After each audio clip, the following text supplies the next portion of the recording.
Atlanta, and I'm here with Joel Crosby, and he's the owner of Vitality Method. And we just finished our spring camp at his studio, and I feel really lucky to have this opportunity to interview Joel and find out a little bit more about him, because he has a really beautiful, successful studio. He has a great way with business, and I want to pick your brain about that. Okay. So you told me that you've had your business for 15 years. Yes, my own studio for 15 years. His own studio for 15 years. So how has that changed over the years? Well, originally I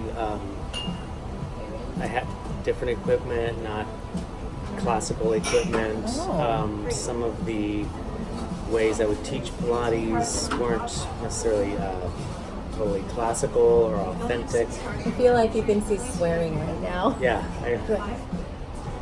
I hate to talk about it actually. That's okay. I mean, I think there's a lot of people out there that started in a similar fashion to you.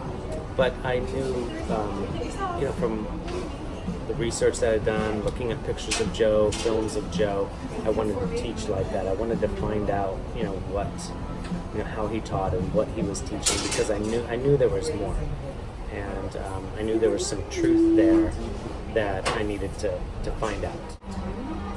We were getting good results. I mean, people's bodies were changing and they felt better and their posture changed, but it was kind of mediocre Pilates. But I have to admit that even mediocre Pilates people can benefit from it to an extent.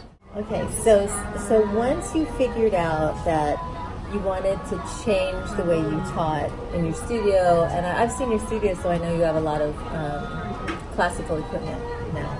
So you made some pretty big changes to your studio. How did you manage that with your clients, with your teachers? Well, the equipment part was actually the easiest part, because that was really? just selling the old equipment and getting new equipment.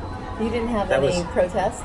Not too. I mean, there were some, because people did have to work harder on the new equipment, but they got used to that pretty quick. Okay. The thing that was the biggest change, well, first off with clients, as I was learning new things, and I had clients for years, and I wanted to start doing these new things with them, but I didn't want to look like, they'd been wasting their money all these years Right. learning another way. So I basically just had to upsell all of the changes. And I would tell them, you've been doing this work like this for about 5 years now. Mm-hmm. You're ready for what I'm going to give you now. And your body's finally ready for it, you're mentally ready for it, and so And I've been let's holding do it. on to I've been this holding on to this. information You're ready for until it. you're ready. Exactly. Okay. So now that you're ready for it, we're going to start doing it like this. Okay. And they're like, oh, okay. Really? And sure enough, right, we made these changes, and their bodies did change, and less pain, posture got better, everything in their body changed. So they were like, wow, thank you for sharing that with me finally. You also have a training program. Mm-hmm. You certify teachers. Yes. Are all of your teachers certified by you? Most of them are now. So, which brings up another issue. The teachers that were certified in other, training programs had certain ways of doing things. And after I started learning the original work and working with Jay, and I felt some of the changes in my body that I was so excited about. I came back and I'm like, got to do this, and connect into the back more, find your seat, and I was so excited. And so all day long I'm using, getting people into the work deeper. And then the other teachers were like, would you shut up about the connecting into the seat? I'm sick of you. All you do is say that all day long, which now everyone in the studio is really on the same page now. But I had to back off and just let the evidence teach. I do give you credit for that, because it's really hard to do. You have to have a lot of trust. You have to have a lot of humility. And I think to some degree you have to have a good relationship with your teachers too. A mutual respect. You gave them the time. You let them see for themselves. And, which is basically what we do when you guys come in to Vintage Pilates and train too. We're not... Actually, on that same note, that's one thing that went through my mind many times, because I know when I first went to Vintage, I remember my first lesson with Ken, I just got off the plane. I was excited, nervous at the same time.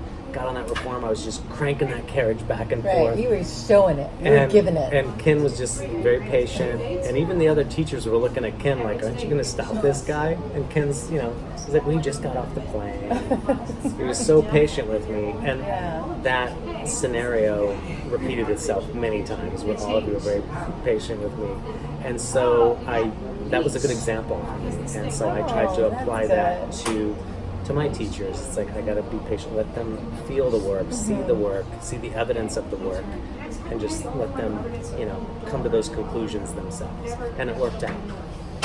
Yeah, it really worked out. Your studio is looking great. Your teachers are looking great. I'm proud of you. Thank you. Good job, Joe. Cheers.